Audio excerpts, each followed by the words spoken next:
Tony Karon is a senior editor at Time.com, where he analyzes the Middle East and other international conflicts.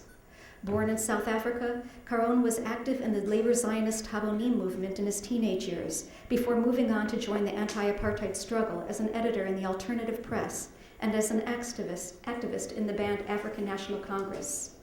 My colleagues have covered a lot of ground. I think I'm going to take a lot of what they've said as read, and obviously we will discuss a lot of that. I'm going to offer some personal reflections, I think, on why Zionism took hold in the way that it did from my own experience, and why it essentially is in a state of collapse, and obviously why that's not a bad thing. When I came to New York 13 years ago from South Africa, after I'd been here a couple of years, I was invited to a friend's bar mitzvah, or his son's bar mitzvah, at a very progressive shul in Brooklyn, African-American woman rabbi. Really was kind of quite unlike anything that I'd grown up in the sort of Litvak, women upstairs, men downstairs tradition. But, it was all, very familiar, and I was very nostalgic. I hadn't been in shul since I was 17, I think. So when the bar mitzvah boy finished his piece, and the gabba of the shul comes up and is giving him the gifts from the community, very traditional, and I'm going with my check. Here's a siddur, check. Here's a machzor, check. Here's a chumash, check. And here's a book about the Holocaust. What? It was absolutely shocking to me. It took me a very long time to process what exactly was going on here. The idea that it's being communicated to this child that coming of age as a Jew, the fundamental texts are, the biblical interpretations, the 5 books of Moses, the commentaries, and the Holocaust. Hitler is now defining what it means to be Jewish. And it was very, very shocking, but processing it over a couple of years, I began to see actually the function that thing plays. I mean, I think it's an abomination, but an important one to understand. Certainly my own experience at bar mitzvah age prepared me for the idea that to be Jewish in the world was to be the object of to be one step away from annihilation, always having to look over your shoulder at that. And that's because I grew up in a South Africa that was ruled by the apartheid regime, whose ruling party, the National Party, had been literally publicly, openly allied with the Nazis. The Prime Minister at the time, John Foster, had been an intelligence agent for Nazi Germany in World War II. He'd been blowing up railway lines and had been imprisoned as such. So, we were ruled by Nazis. Anti-Semitism was rife.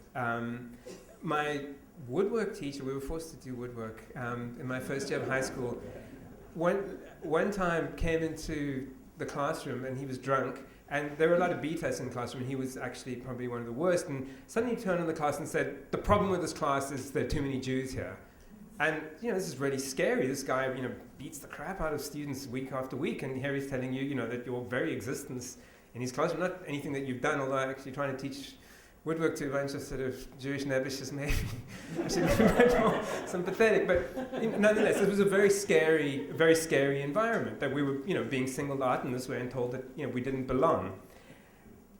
At the same time, so when the guy from Beitar, the revisionist Zionist movement, comes to talk to my class when, the Jewish kids are separated because they're having religious instruction was part of the nationalist curriculum.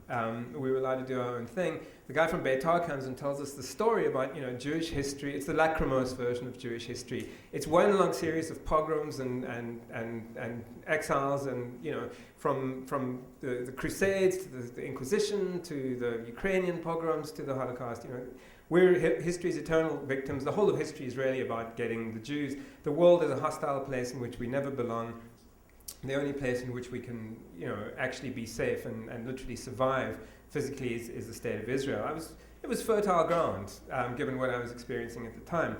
But being in South Africa, which I think was a great place to actually learn what it is to be Jewish, there was absolutely no way we could really imagine ourselves the victims. You looked out of the window and you saw it was not Jews that were being loaded onto trucks and shipped out of town. It was, the Jewish organizations are going, let's not talk about it because if we make a fuss, it will be bad for the Jews and they don't like us and so on. But, really it was pretty clear who the victims were. We were having Pesach Seders, singing songs about, Avadim Ayinu, we were slaves once, and there were slaves bringing in the Knedlach. It was, there was something surreal about it. There was, we were clearly challenged to think beyond the tribal for what it meant to be Jewish. The challenge, and frankly, the mainstream Jewish community, the organized Jewish community in South Africa, dismally failed to live up to that challenge. But there were plenty of Jews who didn't. If you look at Nelson Mandela's trial and look up at the front of the court, there are three white co-accused in the dock with Nelson Mandela. They're all Jewish.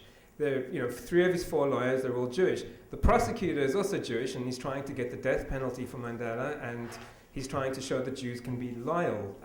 If you invert the proportions a little, that's probably the story of the Jewish community. Those who fought with Mandela were a small minority, but nonetheless a sizable and certainly honorable one, my Jewish peeps. So this was a regime made up of casual anti-Semites.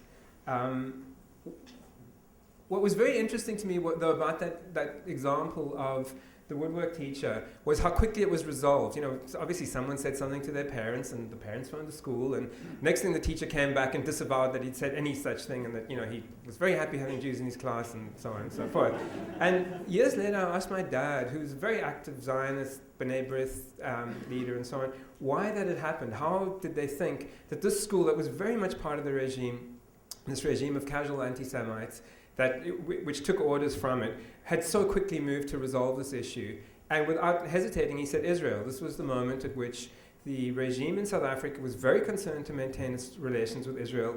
Israel was its key military ally, and whatever the social tests as to whether they liked Jews or not, the regime was under instructions to learn to like them because they needed Israel and Israel needed them. They were doing this nuclear cooperation, developing weapons together, and John Foster, who had been incarcerated in World War II for being an activist of the Nazi regime, is suddenly at Yad Vashem, shaking hands with Rabin. It was kind of baffling for me, who'd been grown up with the idea that Israel is somehow a moral beacon, the alternative to everything that I was seeing around me in South Africa. It was pretty clear that there was something very un-Jewish about the way Israel was behaving in relation to South Africa, and obviously later I would conclude about the way it was behaving in the Middle East too.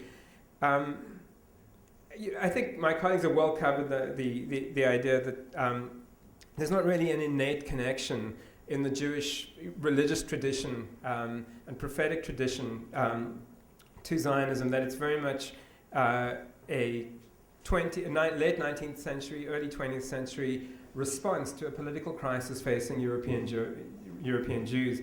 A nationalist movement that, as a response to anti-Semitism, or, if you like, a surrender to it, which I actually believe that it very much was, which was why actually it was so unpopular among European Jews. Zionism was a minority movement among European Jews before the Shoah. It scarcely existed among Arab Jews.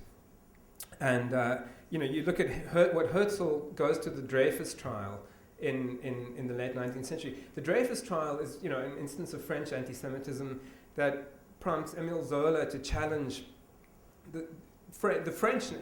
This is an abomination of French values, of the values of the revolution, everything that France stands for. Herzl's conclusion is, no, what this tells you is that anti-Semitism is actually completely understandable, it's immutable, and above all, as he puts it, it's absolutely futile to try and fight anti-Semitism.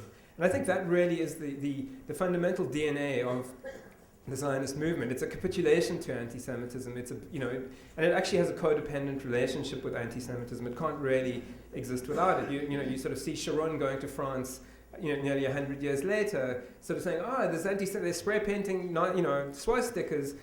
It's time that you all realize you're never going to have a future here. Come to Israel. It's the same trope. But I think Israel really, and in response to that Abi Yoshua intervention that Brian mentioned, I actually wrote something in Haaretz, which really asks the question, what exactly do we mean by Jewish when we talk about a Jewish state? How Jewish is Israel?